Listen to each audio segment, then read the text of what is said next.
The ship was cold. Una sat alone in a small metal room with no windows. Her hands were tied with something that looked like blue light. It did not hurt, but she could not move them apart. She had been sitting there for 6 hours. She was tired. She was hungry. But most of all, she was confused.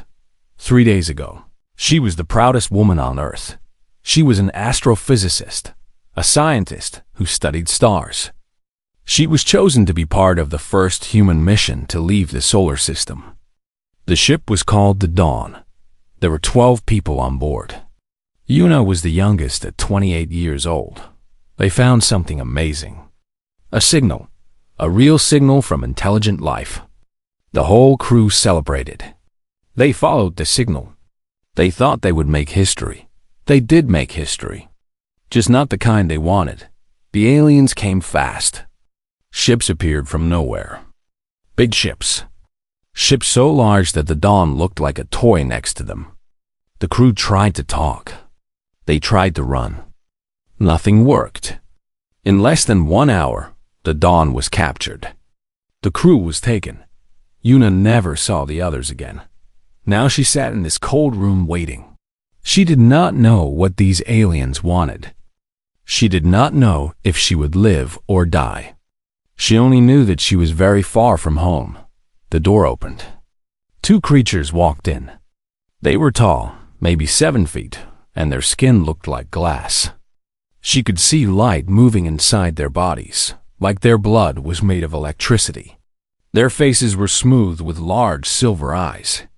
They did not have mouths that she could see. When they spoke, the sound came from everywhere at once. "Human, you will come with us. You will be judged." Una stood up slowly. Her legs were weak from sitting so long. Judged for what? She asked. The creatures did not answer. They walked, and she followed. The hallway was long and white. Other aliens watched her as she passed. Some looked like insects. Some looked like floating clouds of gas. Some looked almost human, but with too many arms or eyes in the wrong places. They all stared at her like she was something dirty, something wrong. Finally, they reached a large door. It opened, and Una stepped into the biggest room she had ever seen. It was a court. She understood that immediately. There were seats rising up in circles, hundreds of them, filled with aliens of every shape and size. At the center was a platform, and on that platform was a single chair. Above the chair floated 12 figures in robes that seemed to be made of light itself. "The human will sit," said a voice. Una walked to the chair and sat down. The blue light around her wrists disappeared. She was free to move, but there was nowhere to go. One of the floating figures moved forward. This one was the same glass-skinned species as her guards, but older somehow. The light inside moved slower. "I am Ambassador Velith of the Ori," the figure said. "I speak for the Galactic Concord. Do you understand?" "I understand," Una said. Her voice was small in this huge room. "Good. Then let us begin." Velith raised a hand, and a ball of light appeared. Images began to show inside it. Images of Earth, images of humans, images of war and fire and death.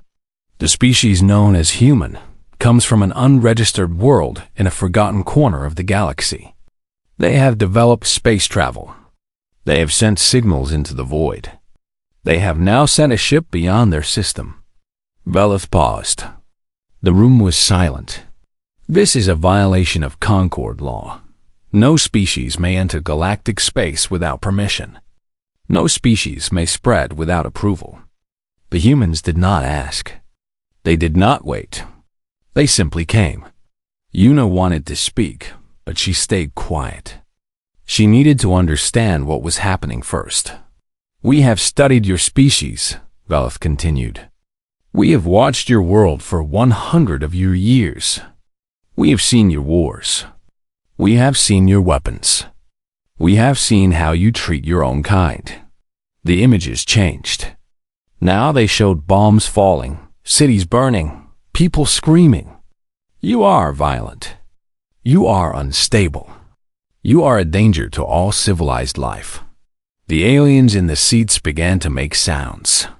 Some clicked. Some hummed. Some made noises Una could not describe. But she understood the meaning. They were agreeing. The Concord has voted, Vela said. Earth will be quarantined. No human ship will ever leave again. Your world will be surrounded by barriers that your technology cannot break.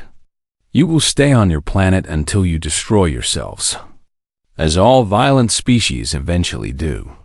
Una felt her heart drop. Quarantined, trapped, forever. As for you, Vela said, looking directly at her, you are the only human outside of Earth. You are a sample of your species. And samples of dangerous species must be eliminated. The word hung in the air, eliminated.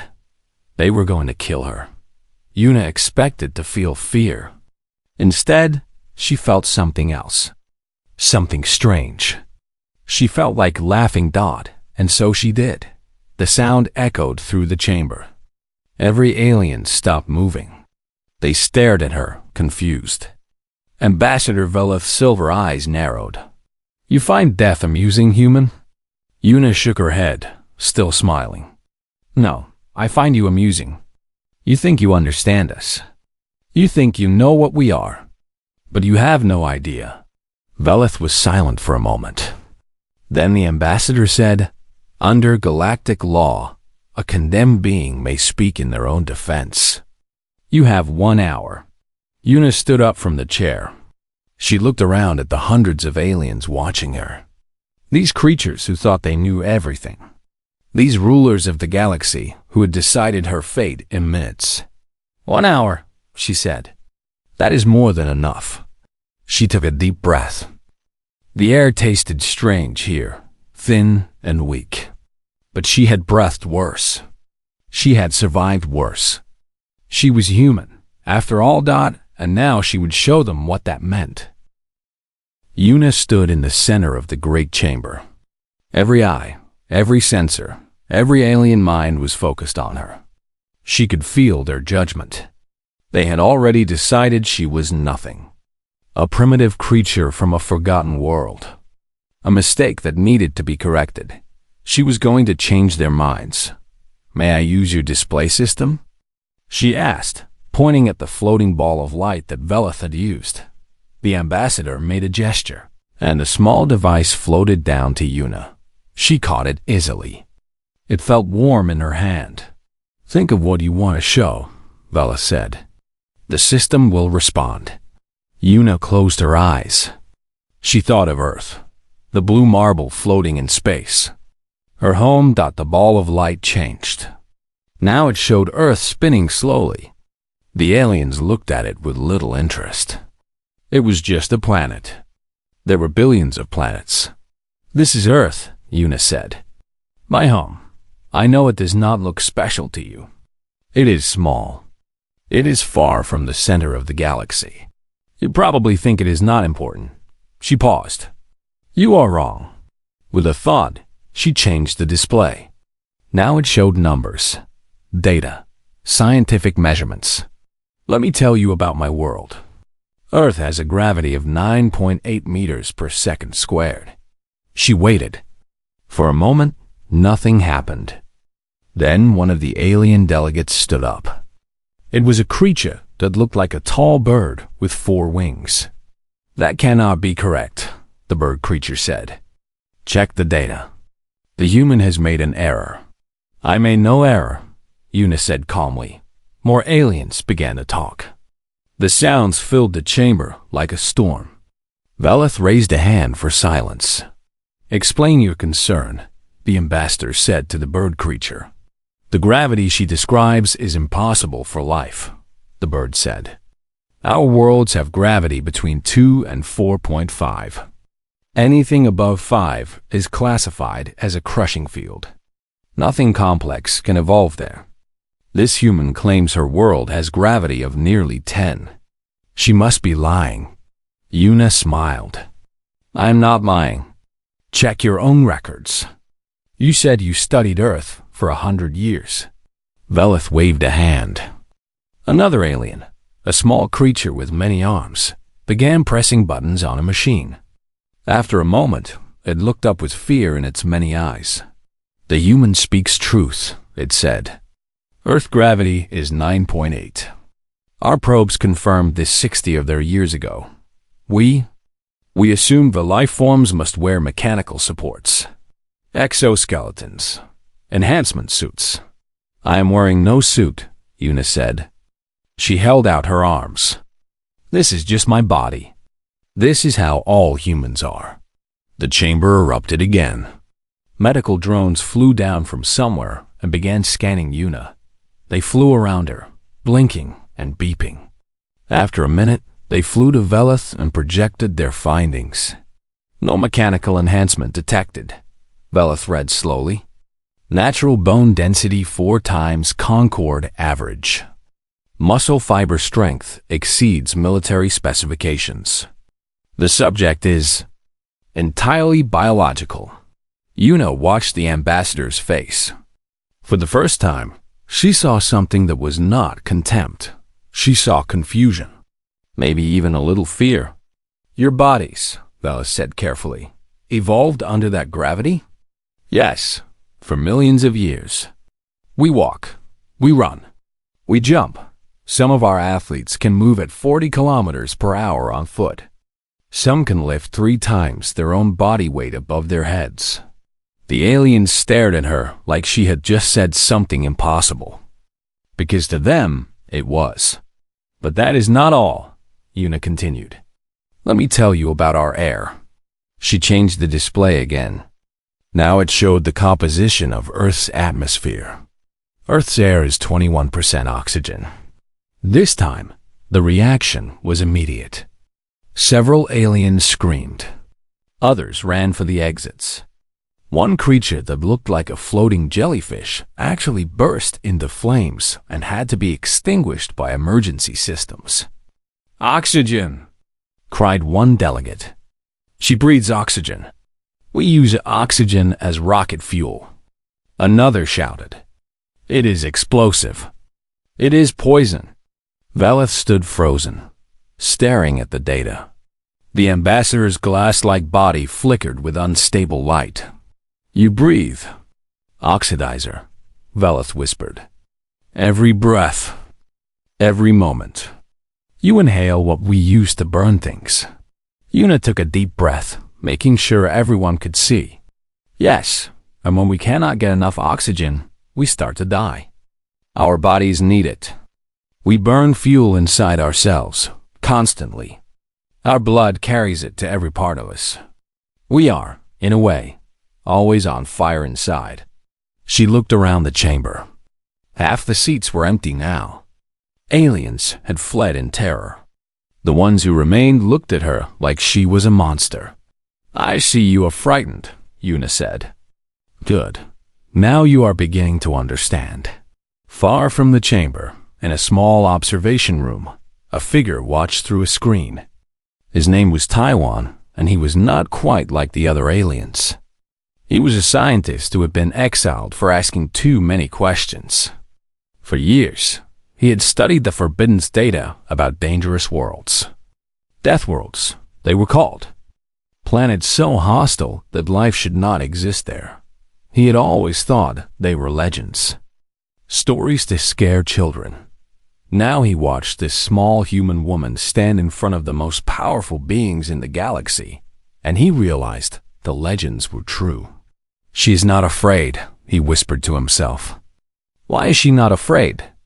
Back in the chamber, Ambassador Velith had recovered enough to speak. "How?" the ambassador asked. "Do your kind survive?" "Gravity that crushes.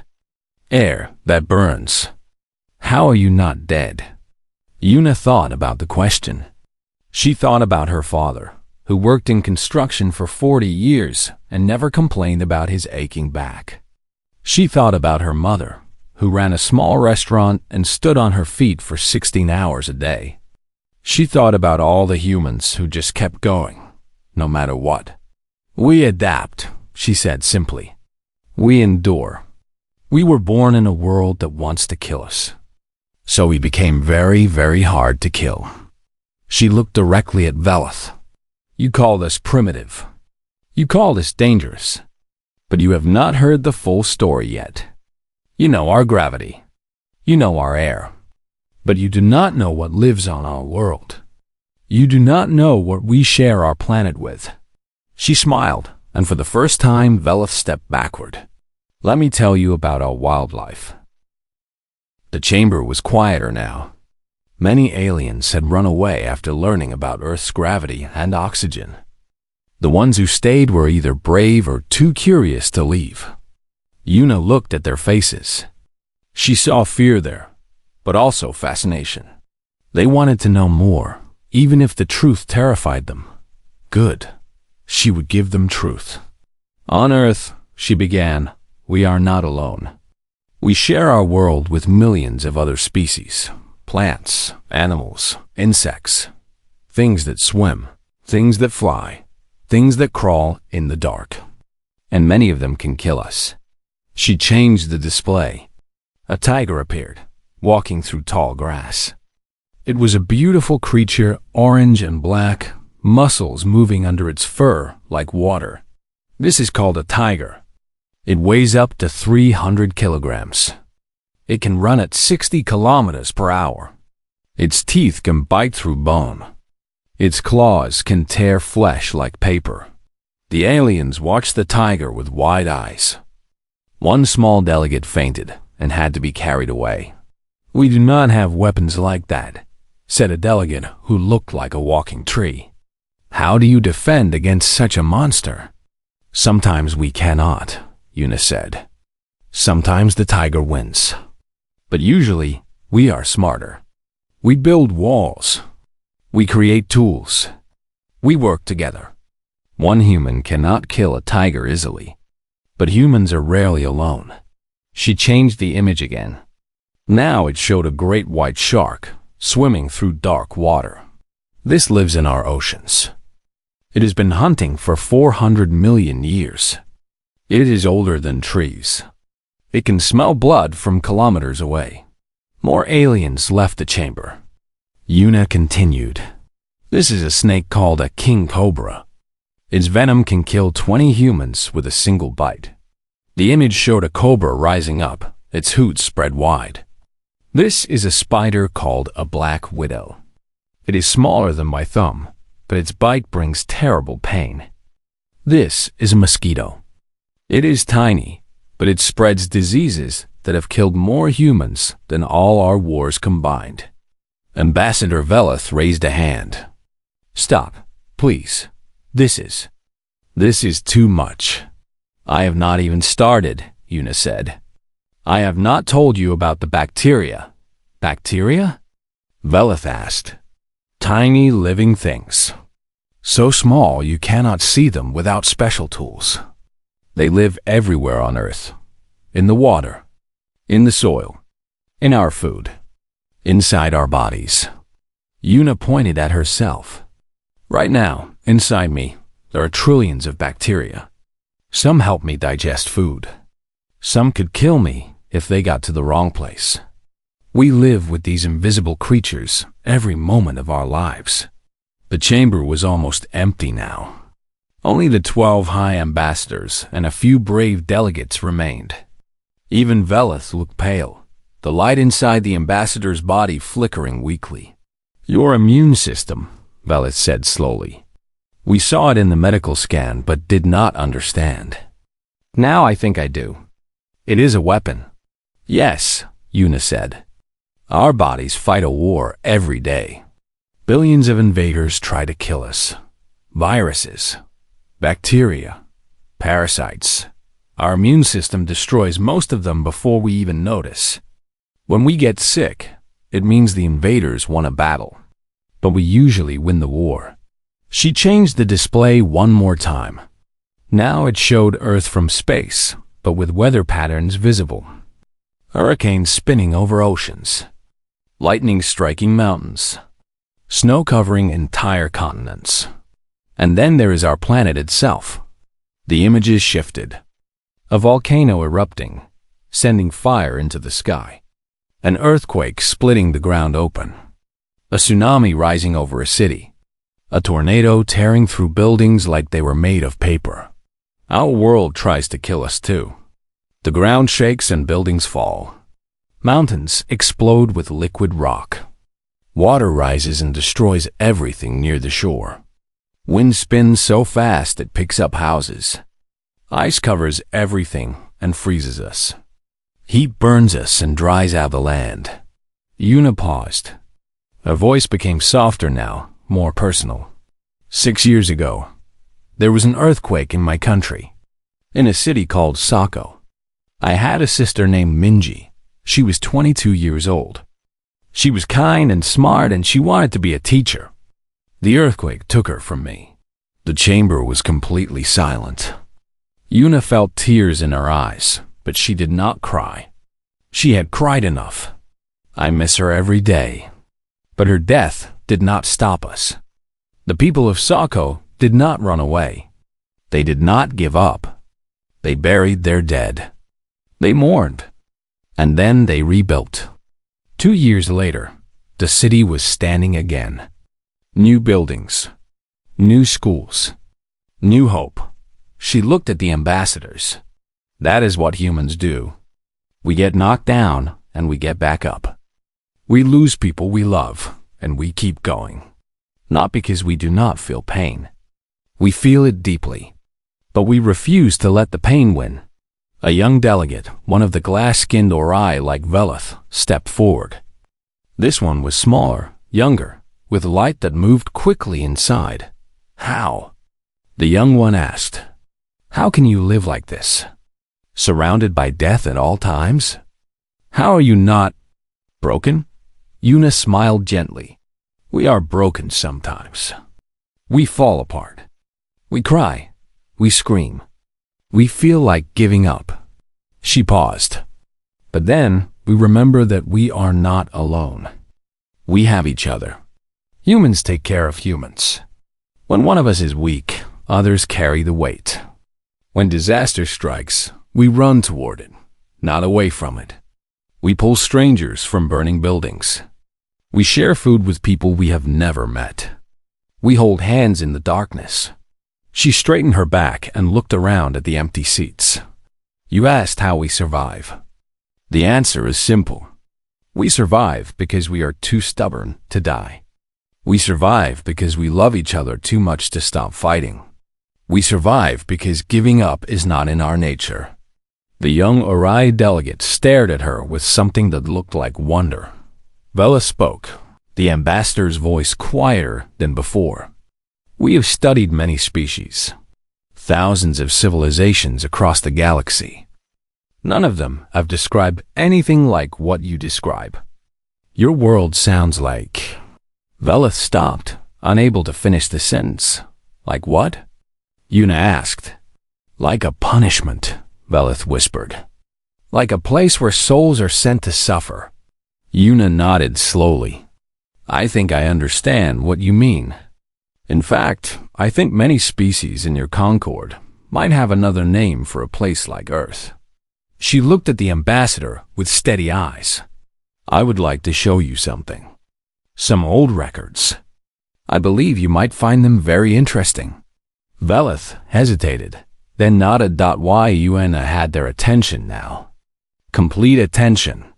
And she was about to change everything they believed about the universe. The public trial was over. Ambassador Velith had called for a private meeting. Only the 12 high ambassadors were allowed. And Yuna, they sat in a small room now. The ceiling was lower. The lights were dim. It felt less like a courtroom and more like a confession booth. Velith sat across from Yuna, and for the first time, the ambassador did not look down at her with contempt. The ambassador looked at her with something else. Something that might have been fear. What you said in the chamber, Velith began slowly. About your world. About your life. I need to know if it was true. All of it. All of it, Yuna said. Velith was quiet for a long moment. Then the ambassador waved a hand and a new display appeared. It showed old documents, ancient writings in languages Una did not recognize. The Galactic Concord is old, Velas said. 12 species. Thousands of years of history. We have built great things. Peaceful things. We ended wars. We cured diseases. We created a civilization that spans countless worlds. I can see that, Una said. But we also have legends. Velas continued. Old stories. Tales passed down from before we reached the stars. Every species in the Concord has them. Stories of another place. A terrible place. The display changed. Now it showed paintings, drawings, artistic images from many different alien cultures. Despite their differences in style, they all showed similar things. Fire, darkness, creatures in pain, suffering. We call it Velathern, Velas said. In the old Ori language, it means the place of endless wait. Our ancestors believed that when someone did terrible things in life, their spirit would be sent to Velathern after death. A place where gravity crushed you, where the air burned inside you, where monsters hunted you, where the ground itself would open and swallow you. Una felt a chill run down her spine. She was beginning to understand. The Dreth people call it the Burning Deep, said another ambassador, a creature that looked like a blue fish standing on 2 legs. A realm of drowning and suffocation, where poison water fills your lungs forever. We call it the Endless Storm, said the bird-like delegate. A world of lightning and wind that tears you apart, only for you to heal and be torn again. One by one, each ambassador spoke. 12 species, 12 different names, but all of them described the same thing. A place of punishment, a place of horror, a place where existence itself was agony, a place that sounded exactly like Earth. These are just stories, Una said quietly. Myths, made-up tales to scare children into behaving. That is what we believed, Velas said. Until today. Until you stood before us and described your world. Crushing gravity, burning air, monsters at every turn, disasters that kill without warning, disease that strikes invisibly. The ambassador's voice shook. You described Velathern. You described all of our hells. And you called it home. The room was silent. Una thought about this for a long time. She thought about Earth, about its beauty and its horror, about sunshine and earthquakes, about her sister's smile and her sister's grave. If Earth is your hell, she said finally, then I suppose that makes us demons. Velas flinched. But we are not evil, Una continued. We do not torture. We do not punish the innocent. Yes, we fight. Yes, we hurt each other sometimes. But we also love. We create art. We write poetry. We sing songs. We build families. We plant gardens. She thought about her grandfather. His name was Dilhan, and he had lived a hard life. He survived a war when he was young. He survived famine. He worked with his hands until they were rough like stone. But every spring, he planted trees. Fruit trees, flowering trees, trees that would take decades to grow tall. Why do you plant them? Una had asked him once when she was a child. You will not live to see them grow big. Her grandfather had smiled, showing his missing teeth. I plant them for you, he said, and for your children, and for their children. I plant them because someday, someone I will never meet will sit in their shade and eat their fruit. That is enough. Una told this story to the ambassadors. They listened in silence. That is what humans are, she said. We live in hell, but we plant gardens anyway. We know we will suffer, but we hope anyway. We know we will die, but we love anyway. If your legends are true, then maybe Earth is a punishment. But we do not accept punishment. We transform it. We take suffering and make it into strength. We take pain and make it into wisdom. We take death and make it into a reason to live fully. Ambassador Veleth stood up slowly. The ambassador walked to a window that showed the stars outside. Millions of lights in the darkness. Countless worlds circling those lights. If Earth is hell, Veleth said quietly, then what does that make you? Your species? What are beings who are born in hell, live in hell, and choose kindness anyway? Yuna stood up and walked to stand beside the ambassador. I told you already. We are demons. But demons who chose to become something else. Something that your old stories never imagined. Something that your religions never predicted. She looked at Veleth with steady eyes. We are proof that suffering does not have to create evil. We are proof that darkness can give birth to light. We are the children of hell, and we chose to become gardeners. Veleth was silent for a very long time. Finally, the ambassador spoke, but not to Yuna, to the other 11 ambassadors. We cannot kill her. We cannot quarantine her world. We have made a terrible mistake. What are you saying? Asked one of the others. I am saying, Veleth replied, that we nearly destroyed the most remarkable species in the galaxy. We judged them by their violence without understanding their survival. We condemned them for their wars without seeing their love. The ambassador turned back to Yuna. What do you want, human? You have shown us what you are. Now tell us what you want. Yuna did not hesitate. I want my people to join your concord. Not as prisoners. Not as specimens. As equals. I want us to share what we have learned about surviving. And I want to go home someday and tell my family that the universe is bigger and stranger and more wonderful than we ever imagined. She smiled. I want to show you that the demons from hell just want to be friends. 1 week passed. It felt like a year. Yuna stood in the Grand Forum, the largest gathering place in the Galactic Concord. Every seat was filled. Thousands of aliens from hundreds of species had come to witness this moment. Many had traveled for days just to see her. The human. The demon from hell who turned out to be something else entirely. Ambassador Veleth stood at the center of the forum, addressing the crowd. Citizens of the Concord, Veleth announced, voice carrying to every corner of the massive space. 7 days ago, we brought a human here to die. We believed her species was dangerous, primitive, a threat to galactic peace. We were wrong. The crowd murmured. Some nodded. Others still looked uncertain. The human called Yuna has shown us truth that we did not want to see. Her world, Earth, is not a primitive backwater. It is a death world. Class Omega. The most hostile environment ever recorded where intelligent life has evolved. Veleth paused, letting the words sink in. Humans do not survive despite their world. They survive because of it. They are strong because they had to be. They are resilient because weakness meant death. They are compassionate because cruelty meant extinction. They learn to work together or die alone.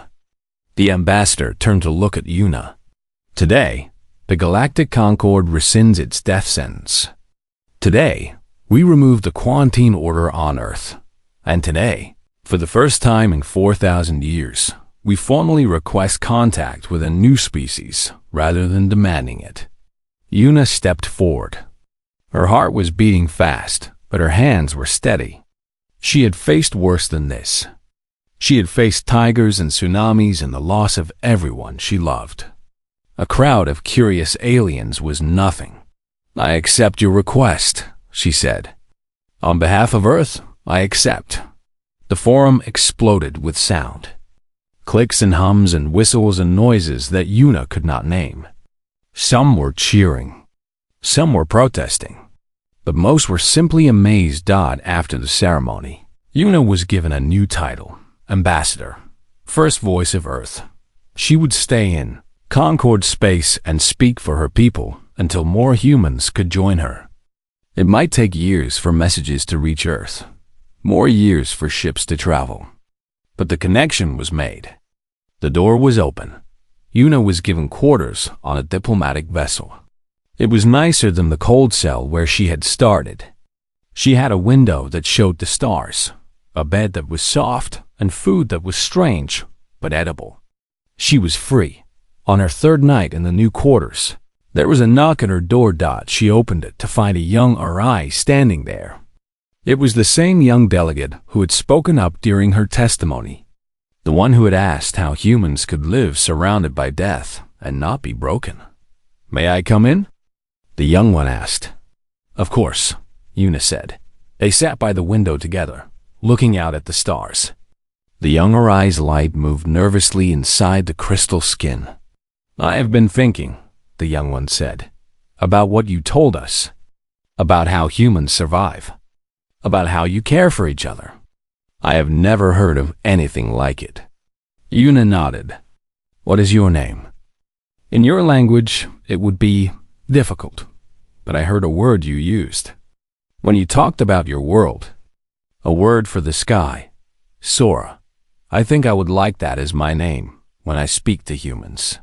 "Sora," Una repeated. "That is a beautiful name."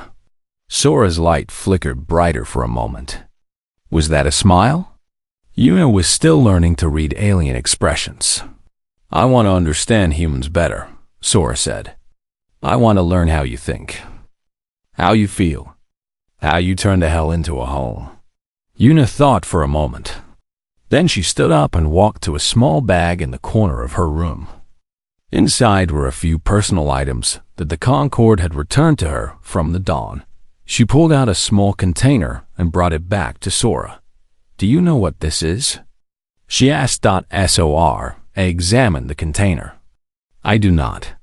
It is a seed from a tree called a cherry blossom. In my country, we plant these trees everywhere. In spring, they bloom with pink flowers.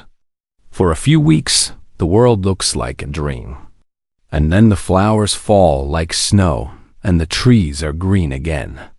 She opened the container and showed Sora the tiny seed inside. "This tree can live for over 100 years, but the flowers only last a few weeks. We love them anyway. We celebrate them. We have festivals under them. We take photographs with them. We know they will die, and we love them because of it, not despite it." Sora stared at the seed with wonder. "That is strange and beautiful. That is humanity," Una said. "We love things that do not last. We build things that will fall. We live knowing we will die, and we find beauty in all of it." She placed the seed in Sora's hand. "I want you to have this. When you find a planet with the right conditions, plant it. Take care of it. Watch it grow. And when it blooms, think of Earth. Think of the people who survive in hell and still find reasons to smile." Sora held the seed like it was the most precious thing in the universe. Maybe it was. That night, Una recorded a message. It would take years to reach Earth, traveling at the speed of light across the vast darkness between stars. But she recorded it anyway. "This is Dr. Kim Una of the Dawn. I am alive. I am safe. And I have news." She paused, trying to find the right words. "We are not alone in the universe. There are thousands of species out there.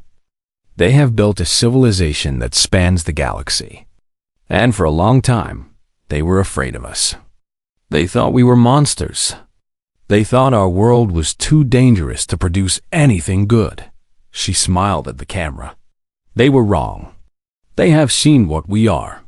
Not just our wars and our weapons, but our kindness and our courage. They know now that Earth is hard, and that hardness made us strong. They know that we suffer, and that suffering taught us compassion. They know that we face death every day, and that death taught us to love fiercely." She looked out the window at the stars. "I do not know when I will see you again. I do not know if I will live long enough to return home. But I want you to know something. Out here, among all these alien species, I am proud to be human. I am proud of what we are. I am proud of what we survived." Her voice cracked a little, but she kept going. "We are the children of a death world, the demons from hell, and we turned out to be the most hopeful beings in the galaxy. Isn't that amazing? Isn't that wonderful?" She wiped her eyes. "Wait for me. I will find a way back. And when I do, I will bring the stars with me." She ended the message and sent it into the void.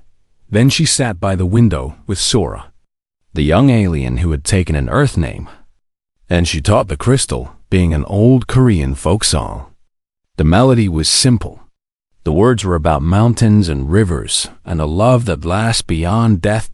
Sora did not fully understand the words, but the alien understood the feeling, and somewhere in the darkness between stars, a message traveled toward a small blue planet. A planet of crushing gravity and burning air. A planet of monsters and disasters. A planet called hell by 1,000 alien religions.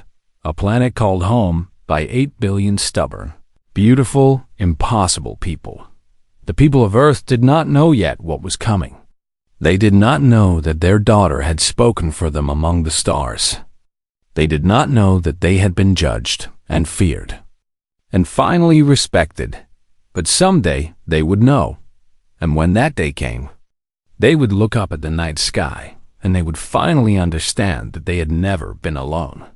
They had just been waiting to show the universe what the children of hell could become. Not conquerors, not destroyers, gardeners, planting seeds in the darkness, growing hope in impossible places, just like they had always done.